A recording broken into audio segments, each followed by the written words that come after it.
इस वक्त हम है Asha institute of medical sciences के MD Shri doctor doctor Rajendra Agarwal जी।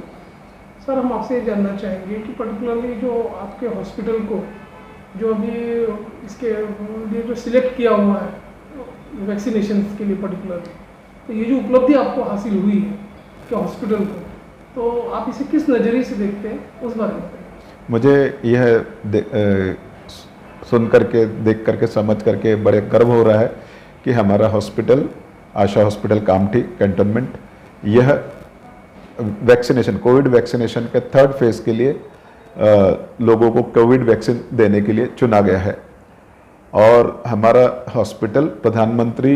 जन आरोग्य योजना के अंतर्गत रजिस्टर्ड है, इसलिए भी हमें इसके हम गौरवशाली भाग बने हैं। अब जबकि आपके हॉस्पिटल का सिलेक्शन होगा ICMR के जरिए या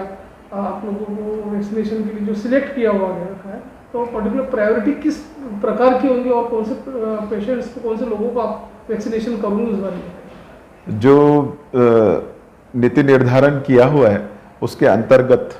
प्रायोरिटी ग्रुप में 60 वर्ष के ऊपर आयु के लोगों को इसमें वैक्सीनेशन किया जाएगा और 45 से 62 वर्ष की आयु में जिन्हें कुछ बीमारियां हैं, जिनको कोमॉर्बिडिटीज़ हैं, ब्लड प्रेशर से संबंधित, हृदय रोग से संबंधित, कंजस्टिव कार्डियक फेलियर से संबंधित,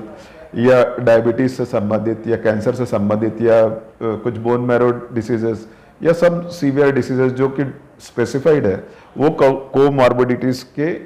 रहते हुए 45 से 62 वर्ष के आयु के लोगों को भी वो वैक्सीनेशन किया जाएगा। ऐसे पेशेंट जो क्राइटेरिया पूरा करते हैं, तो पर्टिकुलरली उन लोगों की कैपेसिटी कितनी होगी, मतलब कितने कैपेसिटी में आपको वैक्सीनेशन आया हुआ है? हम लोगों को हम लोग जो वैक्सीनेशन करने वाले हैं, अभी शुरुआत में 100 वैक्सीनेशन पर डे करने वाले हैं और ग्रेजुअली जैसी लोगों की आवश्यकता रहेगी वैसे हम उसको स्केल अप भी कर सकेंगे। और जिन लोगों का वैक्सीनेशन किया जा रहा है उनके लिए एज अ प्रूफ आप क्या क्या डॉक्यूमेंट्स की डिमांड करोगे? वो प्रिस्क्राइब्ड नॉर्म है, उस प्रिस्क्राइब्ड नॉर्म में यदि पर्सन को Aadhaar card, driving licence, electoral card, passport, ये चीज़ें फोटो आइडेंटिटी के साथ में जो रजिस्टर्ड करते हैं उस कोविन ऐप में, उसमें या हॉस्पिटल में रजिस्टर्ड करके वो प्रूफ उनको साथ में लाना होगा। जो फर्स्ट टाइम वैक्सीनेशन करते हैं उसके बाद का जो सेकंड स्टेज जो होता है वो कितने दिनों का होगा? सेकंड इस जो ऐप है, उस ऐप में ये व्यवस्था की गई है कि जिसका पहला वैक्सीनेशन डे 1 को हुआ, उसके 29वें डे को ऑटोमेटिकली उसका जो अपॉइंटमेंट है वो हो जाएगा। तो 29वें दिन, जैसे 1 मार्च को यदि उसका वैक्सीनेशन होता है तो 29 मार्च को सेकंड वैक्सीनेशन उसका हो सकेगा। जैसे कि 100 लोगों का पर्टिकुलर कैपेसिटी है, जैसे कि आपने कहा, तो प्रायोरिटी जो है, प्रायोरिटी किस बेस पे होंगे? फर्स्ट कम फर्स्ट सर्व के हिसाब से होगा? वो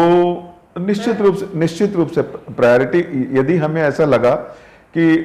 आज के दिन 100 लोगों को वैक्सीन देना है और हमारे यहाँ डिमांड यदि ज़्यादा की आती है, तो ऐसी स्थिति में हम नेक्स्ट डे का स्लॉट बढ़ा सकते हैं। तो इस तरह से हमें ऐसा लगता है कि जितने भी लोग आएंगे और जो भी वैलिड जिनको की दिया जा सकता है, ऐसे लोगों की व्यवस्था हम पूरी करने की कोशिश करेंगे। कोविड-19 जब हाई पे था, हाई डायमेंशन पे था, उस समय जो आपका आशा हॉस्पिटल हर तरह के ICMR की जो प्रोटोकॉल है, गाइडलाइंस के हिसाब से आप लोगों ने ट्रीटमेंट किया, काफ़ी लोग अच्छे होकर चले गए हॉस्पिटल से और रिजनेबल आपने कॉस्टिंग भी किया।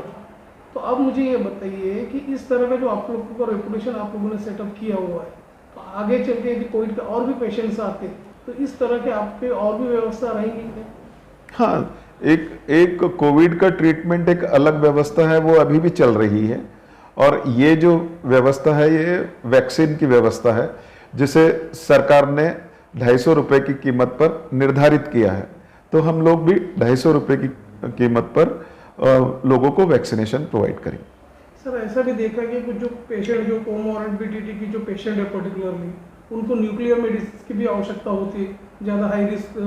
ग्रुप में आने पर, तो इस तरह का जो न्यूक्लियर मेडिसिन है, न्यूक्लियर मेडिसिन यानी जो मतलब जो ट्रीटमेंट जो पर्टिकुलर जो होता है, जो ब्लड प्रेशर के या हार्ट अटैक से जो जी जी जी ग्रसित है या जिनको फाइब्रोसिस है, हाँ इन्फेक्शन है, ऐसे जो पेशेंट है पर्टिकुलर जो पोस्ट कोविड पेशेंट जो कहलाए जाते हैं, उसको तो उसका ट्रीटमेंट किस तरह से होता है? पोस्ट कोविड का ट्रीटमेंट डिपेंडिंग ऑन उसकी क्या सिक्विली है। सिक्विली का मतलब ये होता है कि जो बीमारी हो जाती है और वो बीमारी हो जाने के बाद में उसके बचे हुए अंश से जो उसको सिम्टम्स हो रहे हैं या साइंस हो रहे हैं, उसे हम सिक्विली कहते हैं। वो सिक्विली को आवश्यकता अनुसार, फाइब्रोसिस का ट्रीटमेंट अलग है, किसी को यदि कहीं कहीं खून के जत्थे जमा हुए हैं तो उसका ट्रीटमेंट अलग है। इस तरीके का ट्रीटमेंट और इस तरीके की सलाह पोस्ट कोविड फॉलोअप हमारे यहाँ पे प्रोग्राम चल रहा है, जिसके अंतर्गत हम लोगों को वो सुविधाएं भी प्रदान कर रहे हैं। सर, आप क्या कहोगे कि अभी ये जैसे जैसे सेकंड जो स्ट्रेन आया हुआ पर्टिकुलरली कोरोना का, तो लोगों में एक दहशत है, एक फियर साइकोसिस है, लोगों को लगता है कि यदि हम वैक्सीनेशन में जाएंगे तो उसका बेनिफिट मिलता है या नहीं मिलता। तो इस तरह के जो लोगों में जो भ्रम की स्थिति है, उसे आप कैसा दूर करोगे? देखिए, इसको आज ये बहुत ही विशेष दिन है, 1 मार्च 2021, जिस दिन हमारे देश के प्रधानमंत्री ने सुबह सुबह एम्स में अपना वैक्सीनेशन कराया है। ये और साथ ही साथ में 1,40,00,000 से ऊपर लोगों का वैक्सीनेशन, जिसमें हेल्थ केयर वर्कर का वैक्सीनेशन और बड़े बड़े डॉक्टरों का द्वारा वैक्सीनेशन, खुद का वैक्सीनेशन करवाना अपने आप में ये सजेस्ट करता है कि कितनी सेफ और कितनी एफिकेशियस ये वैक्सीन है। तो यदि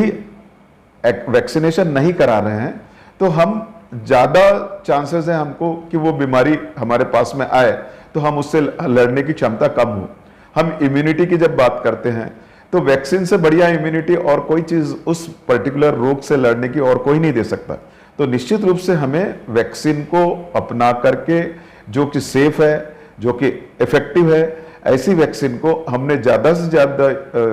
तादाद में लेकर के हम हर्ड इम्यूनिटी बना करके इस बीमारी के ट्रांसमिशन को रोकने में हम सहायक हो सकते हैं। और हर नागरिक का ये कर्तव्य है कि इसमें बढ़ चढ़ कर के हिस्सा ले। और इतने दिनों से 16 जनवरी से ये प्रोग्राम लागू किया है और ये सफलतापूर्वक तेजी से बढ़ता जा रहा है। एक समय ऐसा आएगा कि जब लोग बोलेंगे कि लोगों की लंबी कतारें देखी जा सकेगी वैक्सीनेशन के लिए। सर, आप कैसा डिफ्रेंशिएट करोगे कि जब कोरोना का जब आगमन हुआ था, वो पीक पे था कोरोना, लोगों में एक दहशत थी, लेकिन अब जबकि ये जब सेकंड जो कोरोना का वेव आया हुआ है, तो आपको क्या लगता है घातक कौन सा है और कैसा लोगों में किस तरह की स्थिति उस बार में? ये जो फिर से जो आया है, रिकरेंस हुआ है, इसका कारण ये है कि कुछ जो कोरोना के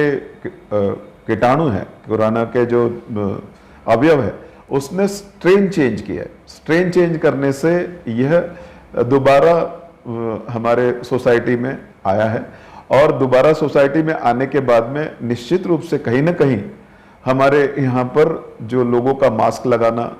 लोगों का डिस्टेंस रखना, लोगों का बारात में, शादियों में इकट्ठा होना, कॉमन प्लेसेस में इकट्ठा होना, ये कुछ कारण रहे हैं जिसकी वजह से ये कोरोना फिर से प्रादुर्भाव हुआ है। लेकिन यदि हम फिर से वो जो कोरोना का जो बचाव करने के लिए जो हमारा और ट्रांसमिशन रोकने के लिए जो हमारा शुरुआत का मंत्र है, 2 गज दूरी, मास्क लगाना जरूरी, साथ ही साथ में हाथ को धोना, सैनिटाइज करना, यह यदि हम निश्चित रूप से करते हैं, और अभी सरकार ने लॉकडाउन की भी व्यवस्था की है जिससे कि लोगों का इकट्ठा होना कम हो, लोगों का कंजेशन होना कम हो, तो ये निश्चित रूप से ये उपाय प्लस साथ साथ में सबसे बड़ा उपाय वैक्सीनेशन, ये बहुत कारगर सिद्ध होने वाला है। डरने की जरूरत नहीं है, सावधानी की जरूरत है। यदि संभल के रहें, सावधानी के साथ में रहें और जो सावधानियां बताई गई है वो यदि करते रहें तो निश्चित रूप से इस पे हम काबू पा सकते हैं। डॉक्टर राजेंद्र अग्रवाल, संचालक आशा हॉस्पिटल कैंटोनमेंट कामठी, आप सभी से निवेदन करूंगा कि जो भी व्यक्ति वैक्सीनेशन की प्रायोरिटीज़ में आते हैं और जिन्हें सरकार ने ये सुविधा प्रदान की है वे कृपया करके आशा हॉस्पिटल में आकर के अपना नाम रजिस्टर्ड करा करके इस कोविड की जो वस्तु स्थिति है, जैसे हाइजीन रखना, 2 गज दूरी रखना, मास्क लगाना, और हमारे यहाँ सब किस्म की प्रॉपर व्यवस्था की गई है और आप लोग आकर के अपना वैक्सीनेशन करा सकते हैं और बिना डर के। और आपको इसके अलावा इसमें भी कोई संशय है,